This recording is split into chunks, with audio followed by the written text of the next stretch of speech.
Hello नमस्कार दोस्तों। मैं अमित कुमार आप सभी का आपके अपने YouTube channel the brain education पर हार्दिक अभिनंदन करता हूं।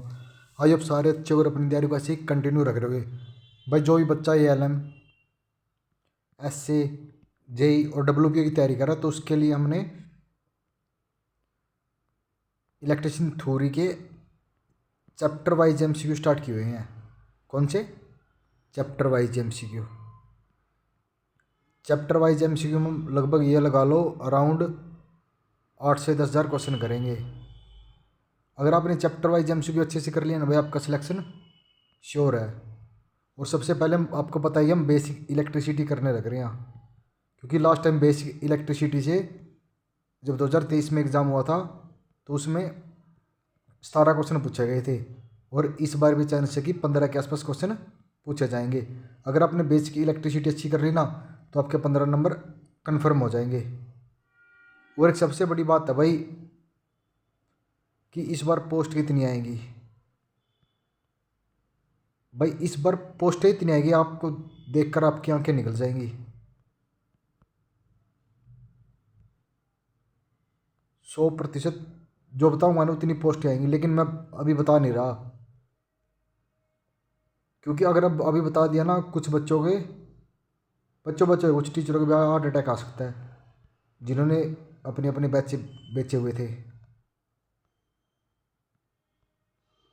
अब वो बोलेंगे नहीं एग्ज़ाम के टाइम में, चलो स्टार्ट होगा कि MCQ बैच ले लो, अब वो दुकान बंद होने वाली है। अब तो देख लो भाई, इतने पोस्ट आएंगी कि वो दुकान बंद हो जाएगी बहुत ही जल्दी।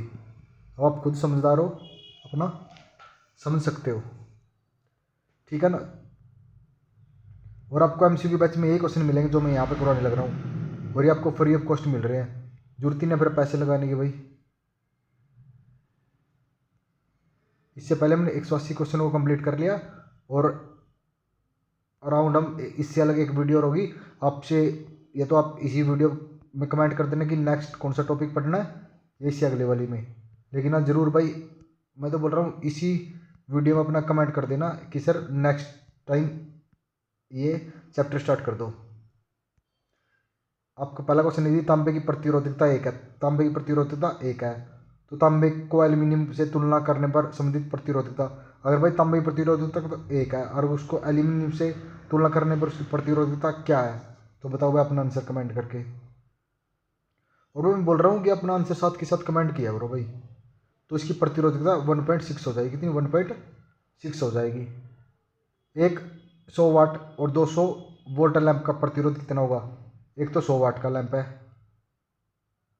और एक 200 वोल्ट का, तो उसकी प्रतिरोधकता बतानी है। बताओ भाई कितनी हो जाएगी? लगभग 400 ओम हो जाएगी। तो ये सूत्र है भाई, R बराबर P बटा I upon L।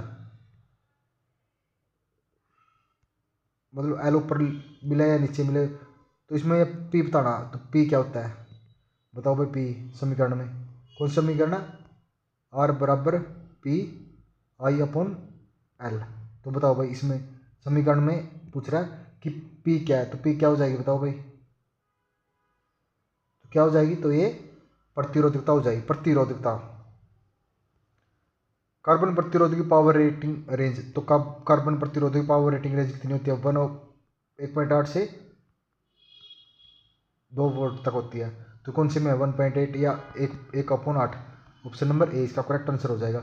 1 volt Khalistan के बराबर होता है, तो 1 वोल्ट किसके बराबर होता है पता है किसी को? तो 1 वोल्ट 1 जूल ये कूलाम के बराबर होता है। ऑप्शन नंबर सी। 1 मिनट में 10 एम्पियर का करंट प्रभावित करने वाले एक सर्किट से होकर कितने कूलाम का चार्ज प्रभावित होता है? तो भाई 1 मिनट में 10 एम्पियर का करंट प्रभावित करने वाले एक सर्किट से होकर कितने कूलाम का करंट चार्ज प्रभावित होता है? कितने को होता है भाई? करो अपना आंसर कमेंट, देखते हैं किसी बच्चे को पता है। तो ये हो जाएगा 100 कूलाम का। ऑप्शन नंबर सी।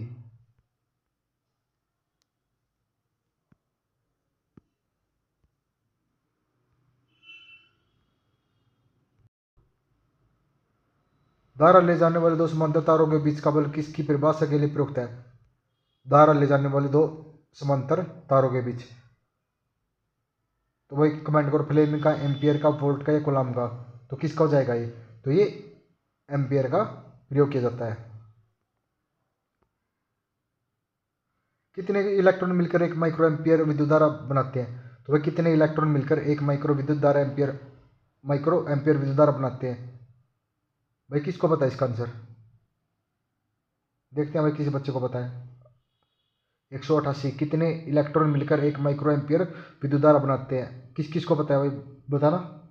तो 10 की शक्ति 8 एम्पियर। धारा के 3 प्रमुख प्रभाव कौन कौन से हैं? अगर भाई ये भी नहीं पता ना, फिर आपको कुछ नहीं पता। तो धारा के 3 प्रमुख प्रभाव कौन कौन से हैं? तो सबसे पहले उसमें भी है चुंबकीय भी और रासायनिक भी। देखो कौन से में है, उसमें है चुंबकीय और रासायनिक। तो ऑप्शन नंबर सी। आवेशित परमाणु कहलाता है। तो एक आवेशित परमाणु क्या कहलाता है? तो आवेशित परमाणु एक आयन कहलाता है। क्या कहलाता है? एक आयन कहलाता है। एक आदर्श धारा स्रोत में होना चाहिए। तो एक आदर्श धारा स्रोत में होना चाहिए, क्या होना चाहिए भाई उसमें? पता है किसी को? एक आदर्श स्रोत में तो क्या होना चाहिए? शून्य या इन्फिनिटी? तो उसमें अनंत आंतरिक प्रतिरोध होना चाहिए। ऑप्शन नंबर 20 का करेक्ट आंसर हो जाएगा। क्या हो जाएगा? Option number B. परिवर्तित प्रतिरोध क्या होते हैं?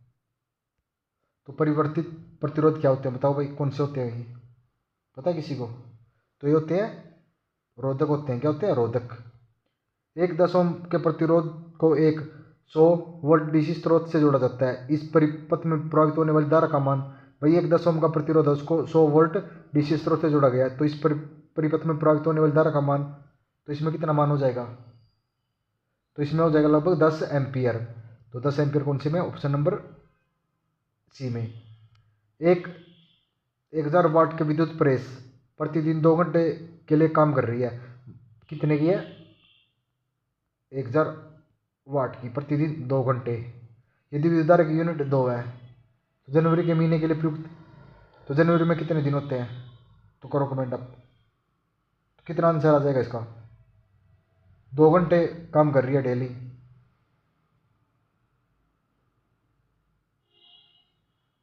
तो बताओ भाई, आपके लिए आज का ये होमवर्क है। 100 वाट के विद्युत बल्ब को एक 220 वोल्ट के वोल्टेज स्रोत के साथ संयोजित किया जाता है, तो बल्ब का प्रतिरोध कितना हो जाएगा बताओ भाई? 220 का है, कितना हो जाएगा? लगभग 440 ओम हो जाएगा। कितने? 440 ओम। ऑप्शन नंबर सी। यदि यदि 100 वाट का बल्ब 10 घंटे तक जलता है, तो भाई 100 वाट का बल्ब 10 घंटे तक जलता है, तो बताओ भाई इसकी विद्युत खपत कितनी हो जाएगी? तो 1 किलो वाट हो जाएगी, क्योंकि 10 कितना हो गया? 1000 क्या लिखते हैं? 1 किलो वाट और भी लिखते हैं।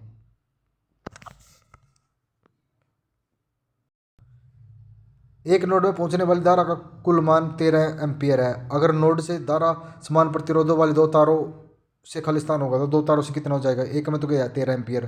तो देखो भी 13। भाई करो कमेंट अपना। तो दोनों में धारा समान है तो प्रतिरोध भी समान हो जाएगा। देखो कौन कौन से में समान है। यही आ गया ना, 6.5 और 6.5 कितना होगा? Total 13 ampere. किस चालक के लिए विद्युत धारा गंतव्य का उचित संबंध बताना है, तो कौन सा हो जाएगा? उचित संबंध बताओ।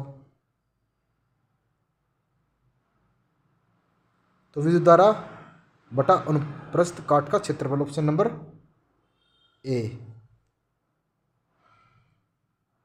विद्युत धारा की SI इकाई, करो कमेंट भाई, तो सबको पता बेरा होगा। विद्युत धारा की SI इकाई एम्पियर होती है। एक बैटरी 20 ओम के प्रतिरोध से जुड़ी है। कितने के? 20 से। यदि 0.75 एम्पियर की धारा उत्पन्न की जाए, तो बैटरी का विद्युत वाहक बल कितना हो जाएगा?